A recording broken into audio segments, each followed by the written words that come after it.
بسم اللہ الرحمن الرحیم۔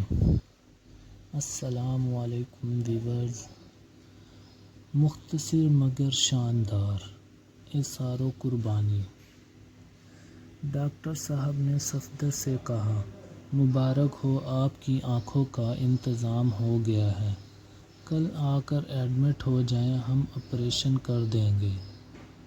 وہ اور تمام گھر والے اس غمزدہ ماحول میں بھی خوش ہو گئے اور انہوں نے آنے کی حامی بھی بھر لی، گرچہ کہ ماں کے انتقال کو 3 ہی دن ہوئے تھے، مگر وہ ماں کے پاس رہتا ہی کب تھا، وہ تو اپنا ایک الگ سنسار بسائے بیٹھا تھا۔ اکیلی ماں کو کرائے کے روم میں چھوڑ کر کچھ ضروریات پوری کر دیتا۔ وہ بیچاری عزت دار شریف عورت پڑوس کے افراد کے ساریوں پر فال ٹاک کر اپنا گزارا کرتی تھی۔ لوگ کہتے بھی، آپا اب اس عمر میں کیوں اتنا تکلیف دیتی ہو آنکھوں کو؟ وہ ایک سرد آہ بھر کر کہتی، ہاں اللہ نے اس عمر میں بھی میری آنکھوں کو جو شاید اسی لیے رکھا کہ میرا گزارا ہو جائے۔ پھر دن گزرتے رہے، صفدر گاہے بگاہے ہی خیر خبر لینے آتا۔ کچھ دن پہلے ہی اس کی ماں کا طویل علالت کے بعد اسپتال میں انتقال ہو گیا۔ پوسٹ مارٹم کے بعد صفدر نے ماں کی تدفین کی اور آج تیسرا ہی دن تھا کہ اسے کسی اسپتال سے فون آیا، جہاں چند ماہ پہلے اس نے آنکھ کی بینائی ضائع ہو جانے کی وجہ سے رجوع کیا تھا، مگر ڈاکٹروں نے مشورہ دیا کہ آپ کی آنکھ بالکل ضائع ہو چکی ہے، آپ کی آنکھ بدلنی پڑے گی۔ اس نے کہا کہ ٹھیک ہے۔ اس نے آنکھ بک کروا دی کہ جب بھی ملے آپ فون کر لیں، میں پہنچ جاؤں گا۔ پھر اسے فون تب آیا جب اس کی ماں کا انتقال ہو چکا۔ اسے آج ماں کی کمی بہت محسوس ہوئی۔ آج اگر وہ ہوتی تو اسپتال سے واپس آنے تک اس کے لیے دعائیں کرتی رہتی۔ پھر وہ دن بھی آ گیا اور اس کا آپریشن بھی کامیاب ہو گیا۔ اس نے آپریشن کے بعد ایک بڑی رقم ڈاکٹر کے حوالے کی اور شکریہ ادا کر کے بینائی کا تحفہ لیے گھر واپس ہوا اور پھر زندگی معمول پر آ گئی۔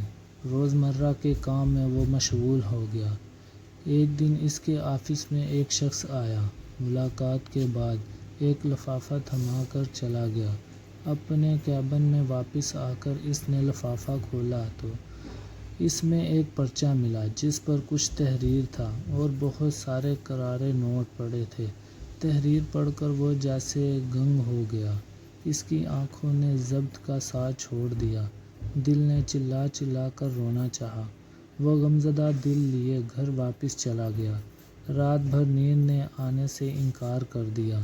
وہ وقت یاد کیا اس نے جب ماں کی آنکھوں میں جلن ہو رہی تھی، انفیکشن ہو گیا، تب 2 یا 3 روز تک ماں کو لے جاتا رہا اور اس کے بعد اس نے انہی پڑوسن کے ساتھ جانے کی تاکید کر دی اور گھر چلا گیا، کیونکہ وہ مصروف رہتا تھا اور ہفتے میں ایک بار ہی ماں سے ملنے جاتا تھا۔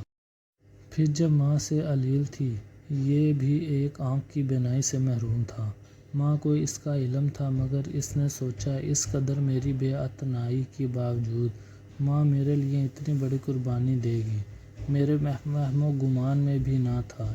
اس ایک جملے نے اسے ماں کا مقروض کر دیا تھا۔ اس کے احسانوں تلے دب چکا تھا، جسے وہ آج تک سمجھ نہیں پایا تھا۔ اس جملے کی گونج اسے مسلسل ستا رہی تھی۔ وہ تڑپ تڑپ کر رونے لگا اور اس تحریر کو چومنے لگا، جو اب آہستہ آہستہ اشکوں کی آڑ میں دھندلی نظر آ رہی تھی۔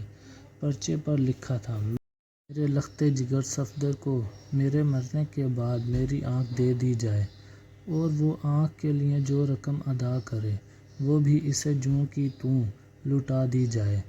ڈاکٹر صاحب کی ممنون رہوں گی، صفدر کی ماں۔